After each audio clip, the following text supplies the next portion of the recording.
그러면 암 가족력이 있는 경우에 아무래도 더 신경이 많이 쓰이실 텐데 특히나 신경 써야 되는 암이 뭔지 얼마나 자주 봐야 되는지. 대부분의 암은 다 신경을 쓰셔야 돼요. 근데 특히 이제 유전성이 좀 강한 암이라고 알려져 있는 게 방금 얘기한 유방암이나 전립선암이 있고요. 그 외에도 이제 대장암이라든지 위암, 폐암 등이 있습니다. 그래서 이런 경우에는 사실 조금 더 신경을 써서 예를 들어서 검진을 이제 우리가 권장한 나이가 40대, 50대라면 조금 더 젊은 나이부터 자주 또 정확히 검사를 하는 게 좋습니다. 아까 자궁경부암 그거는 백신이 있잖아요.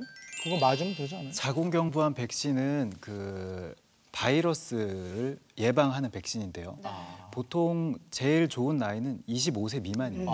헤이, 늦었어. 한참 늦었네. 우리 딸 해줘야 되겠다. 24살이니까. 그러면 그 이후에 맞는 거는 별로.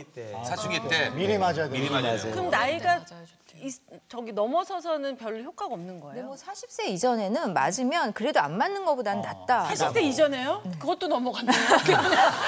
아이고, 네, 너무 넘어갔네. 아, 그래도 예. 네. 한번 좀 상의해서 맞으시는 분이 어떨지. 검사 과정이 복잡합니까? 저 잘 몰라서. 대개 이제 암 검진은 좀 전에 얘기하셨던 저런 것들은 이제 최근에 나온 건데 사실 저 의미를 좀 잘 따져보셔야 되는 게 아직까지는 저거를 이제 아까 몇 배 이렇게 나왔지 않습니까? 근데 그 몇 배를 비교할 대상이 아직은 확실치가 않아요. 그래서 이제 저것도 이제 외국 내용도 그렇고 우리나라도 그렇고 했기 때문에 저거를 참고로 해서 만약 높게 나오시면은 우리가 얘기하는 일반 검진 있지 않습니까? 예를 들어서 아까 자궁경부암이라 그러면 산부인과, 그다음에 또 위암 쪽이 높으면 내시경. 우리가 전통적으로 하는 그런 것들은 하시면서 이제 저런 거를 하셔야 돼요. 그리고 또 하나 말씀드리면은 되게 이제 암 표지자라 그래서 하시는데 그것도 만약 위암이라 그러면은 내시경을 하고 나서 의미가 있는 거지. 그걸만 해서 암 검진 다 했는데 뭐 이렇게 하시면은 절대 안 됩니다. 여기도 이제 피 뽑아서 검사하잖아요. 네. 우리 건강 검진을 할 때도 피 뽑는데 네. 이걸로 알 수 있는 게 굉장히 많네요.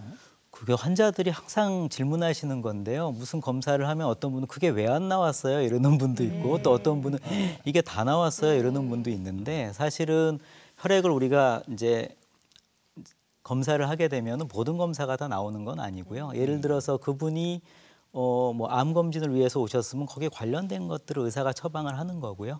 그다음에 그 외에 뭐 혈관 질환으로 오면은 그거를 또 처방하는 거예요. 그래서 이 모든 거를 다 할 수는 있지만 그 상황에 맞게 검사를 해야 그럼 됩니다. 피 검사할 때 본인이 좀 걱정되는 부분을 선생님한테 이쪽 검사를 해봤으면 좋겠습니다라고 얘기를 하면 훨씬 도움이 되겠네요. 예, 그렇죠. 근데 다만 한 가지 이제 그런 것들이 이제 의료보험이 되느냐 안 되느냐는 좀 별개의 문제지만 본인이 하고 싶어 하는 거는 다 할 수 있죠.